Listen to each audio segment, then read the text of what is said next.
कहते नहीं वो गाना आ रहा है सारा रोड़ा पतली तो मत ना। सारा रोड़ा किस चीज का है? कॉन्फिडेंस का। सारा रोड़ा किस चीज का है? आत्मविश्वास का। जूते पारो बढ़िया, लोअर टी शर्ट पारो, सवेरे सारा घर का काम भी को मोड़ दे, स्कूल में भी कूदते कूदते आवे, मास्टर ने भी बाज बाज कहना है। मेरे मास्टर जब भी कोई गेस्ट आ जाया करता ना स्कूल में, अब तो वो परंपरा नहीं है, पहले क्या हुआ करता, अच्छा दूध होया करता, सारे घर में भैंस रखा कर दे, और मेरा घर सबसे नजदीक था और मैं वैसे भी ऊर्जावान थी। न्यू मेरा सबसे पहले भैंस के ने इस पर की छोड़िए दूध का डोलू ले सकते, मेरे को सबसे पहले ढूंढा कर दे, अनिता लाओ वो बुला के ना इस पर की ने। और मैं बड़ी प्यारी थी मास्टरानी, क्योंकि मेरे अंदर एक खुशी होती थी काम करने की। मैं मन्ने काम बताओ सारा स्कूल तो पहले मैं ही काम करूं। घर में दीदी मैं सोचा करती काम मन्ने बताओ और किसी ने बताओ, सबसे पहले काम मेरी जिम्मेवारी है। तो मास्टर सबसे पहले मेरे को ढूंढा कर दे। एक बार ये आपको बता दूं, मजाक की बात नहीं, हमारे उसमें फौजी आ गए। सैल्यूट करती हूं मैं। आज इस सर्दी के मौसम में आप फील कर रहे होंगे, अब भी बहुत बड़ा शहीद हुए हैं हमारे देश के नौजवान सिक्किम में, आपने देखा होगा। सैल्यूट करती हूं महान शख्सियतों को, उन फौजी भाइयों को, सौभाग्यशाली हूं, किसान और मजदूर की बेटी हूं और उन फौजी भाइयों की बहन हूं। मैंने खेत में हल चला करके कसी के साथ रात को पानी लगा करके और उस गर्मी को भी जिया है, उस सर्दी को भी जिया है, उस विपरीत हालात को भी देखा है। और मैंने उस सियाचिन जैसे ग्लेशियर में पतला टेंट लगा करके -66 डिग्री में क्लाइंब भी किया। उन फौजी भाइयों की तकलीफ को मैं बहुत अच्छे तरीके से समझती हूँ, लेकिन मैं हाथ जोड़ के हम आप सबसे विनती भी करती हूँ कि जितना बलिदान देकर के वो हमारे देश को सुरक्षित रख रहे हैं, तो हम यहाँ पर बैर भाव, भेदभाव, जाति धर्म से ऊपर उठ करके हम राष्ट्र की बात करें, राष्ट्र की मजबूती की बात करें, ताकि उनका बलिदान हमारे काम आए और हमारा देश मजबूत बने।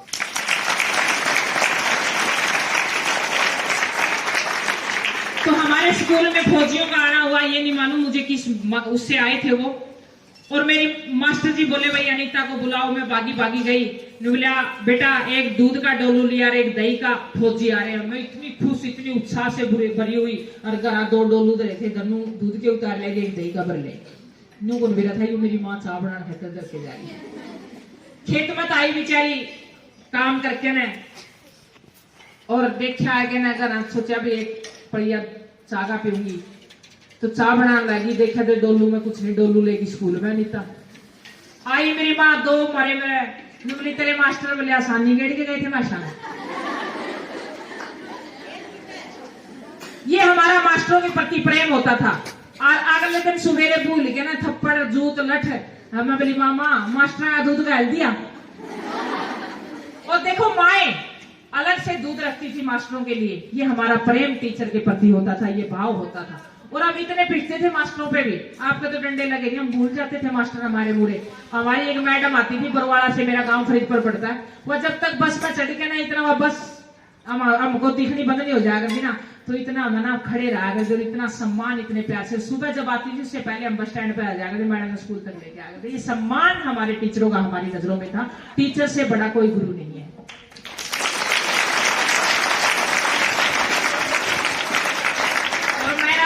तो खेत में था, चाटिया में मैं बथुआ भी तोड़ के ले आ गई, कदे कदे गांडा भी तोड़ ले आ गई। कहने का मेरा भाव ये है कि सबके साथ प्रेम के साथ घुल मिल के कामयाबी एक व्यक्ति से नहीं बढ़ती, हम सबसे बढ़ती है। तो मैं इतना ही कहूंगी, अपने टीचरों का सम्मान करें, माँ बाप का सम्मान करें, समाज में निकले तो हर बड़े बुजुर्ग का सम्मान करें। और एक लाइन जरूर कहूंगी, जो आप पेड़ पौधे देख रहे हैं, सब बच्चे अब कोई भी फंक्शन आए तो आप सभी एक पेड़ लगाएंगे और उन पेड़ों की डेली आकर के अपनी जिम्मेवारी समझेंगे, उस पेड़ की डेली पानी भी देंगे। जब स्कूल से जाए तब देके जाए, हो सके तो आप गांव के हैं तो रात को आकर के देखें कि दिन में पानी नहीं देना चाहिए, धूप से पौधा सूख जाता, पानी रात को ही पानी देना चाहिए। एक पेड़ अपने नाम का जरूर लगाएं, ताकि आपके बच्चे जब स्कूल में आए, उनको एडमिशन कराए तो आप बताएं कि बेटा जब मैं पढ़ता था ये पेड़ मैंने लगाया था।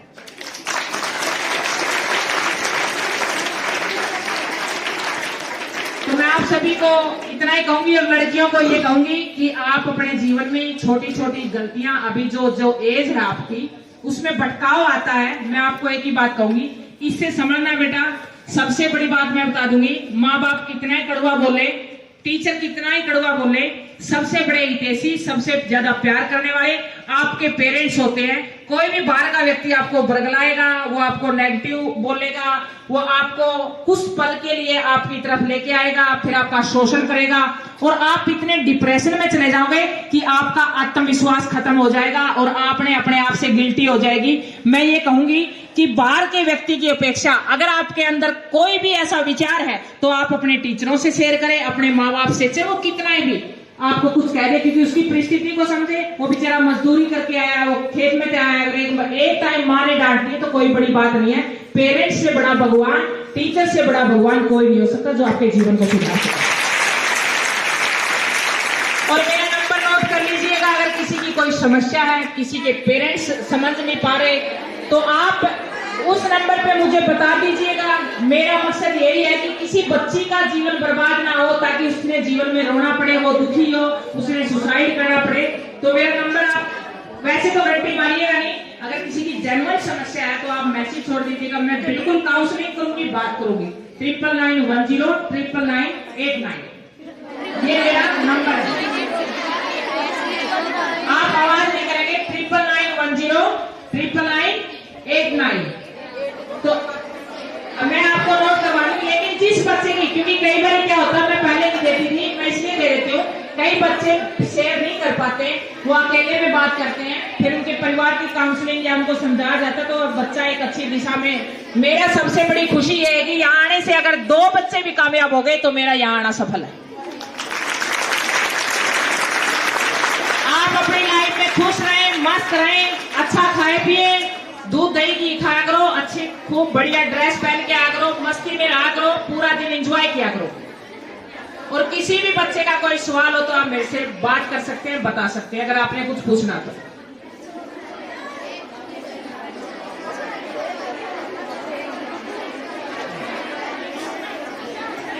अच्छा एक बात बताओ, एक बात सुनो, मैं एक बात और आपको बताती हूँ। आपको बताऊं जीवन में संघर्ष का कितना मजा है। एक समय था जब मैं गांव से निकलती थी ना, तो लोग, मैं यहाँ भाषण देने नहीं आई, आपसे बात करने आई हूँ। मैं गांव से निकलती थी ना, तो लोग मेरी ताई लोग कहा करती, मेरे मतलब जब मेरे फादर मेरे को ग्राउंड पे लेके जाते या बाहर निकालते, तो लोग कहा करते कि थानेदार का ब्याह होगा, इतना छोरी में मेहनत करे। और मेरा बापू ने कहा करता मेरी ताई ने, थानेदार का गुरबियांदा छोरी ने थानेदार बनाए दो।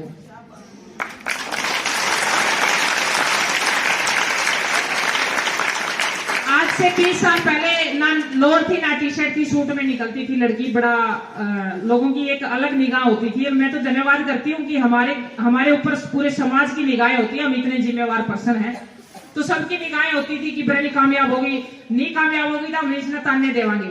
लेकिन मैंने उनको पता किसमें बदल दिया।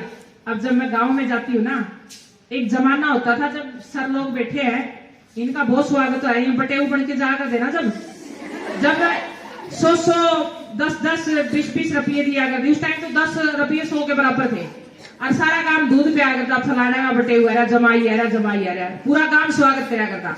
आज जब मेरे गांव में जाती हूँ ना, आज बटेऊ का इतना स्वागत नहीं होता जितना स्वागत मेरे गांव में मेरा होता है। वो आपके ऊपर डिपेंड है कि उन तानों ने, धन्यवाद करती हूँ उन लोगों का जिन्होंने मुझे ताने दिए, उन्होंने कहा अनीता बेटा आप यहाँ रुकने वाले नहीं हो, आपने आगे जाना है। सबसे ज्यादा धन्यवाद उन लोगों की जिन्होंने बार बार मुझे जगाया और मुझे यहाँ पर इस काबिल खड़ा किया। आज वो सब लोग सम्मान करते हैं। ये आपके ऊपर डिपेंड है कि उनको आप कैसे बदलते हो, आपके संघर्ष के ऊपर डिपेंड है, आप उन विचारों को किस तरीके से लेते हो।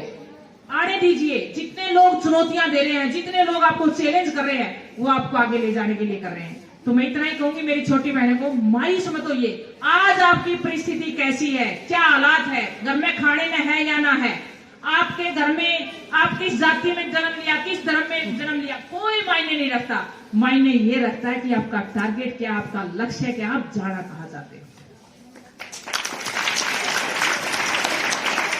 किसी के प्रति कोई द्वेष मत रखिए, वाइब्रेशन, पॉजिटिव वाइब्रेशन, सबको पॉजिटिविटी देते चलिए।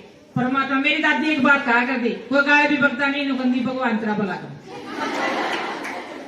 यानी नेगेटिव नहीं कहती थी वो, हमेशा ये कहती थी कि वह परमात्मा तेरा भला करे। मैं क्यों ले तेरी गंदगी, तू तो बच गया भाई, तेरा परमात्मा भला करे, मैं तो अच्छा ही बोलूंगी, अगला बोलो, अगला का काम है। आप अच्छा दो, आप अच्छा देने वाले बनो। एपीजे अब्दुल कलाम, मैं उसी उसमें जाना चाहती हूँ। परमात्मा जब मेरे अंतिम प्राण निकले तो इसी तरीके से बच्चों के बीच में निकले, मेरा मकसद यही है।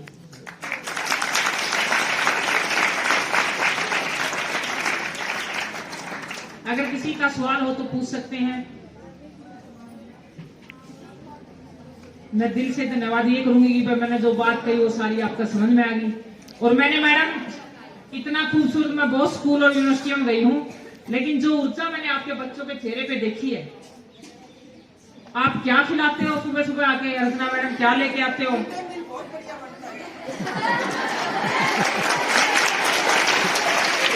मैं उस आंटी को एक स्टेज पे बुलाना चाहूंगी जो मिड डे मील पढ़ाती है। आज छुट्टी पे है जी नाम रोज मैडम छुट्टी पे। अच्छा एक बात सुनो, मैं एक बात आती, बहुत बड़ी बात याद दिला दी मैडम ने।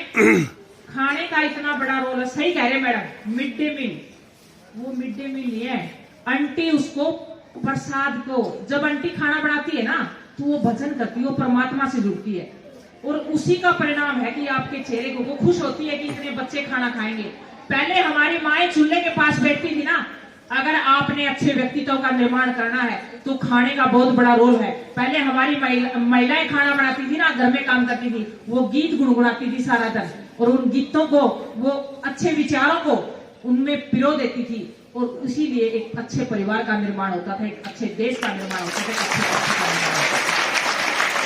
आप कहीं भी चले जाओ, आप कहीं भी बात कर लो, सारा थॉट प्रोसेस पे बात आ जाती है, सारा विचारों का रोल है। आप कैसे विचारों में रहते हो और आप अपने ऊपर कितना विश्वास करते हो, इन दो ही बातों का रोल है। अगर आपने इन दो बातों पे काम कर लिया तो दुनिया में कोई भी आपको कामयाब होने से नहीं रोक सकता। जय हिंद, जय भारत।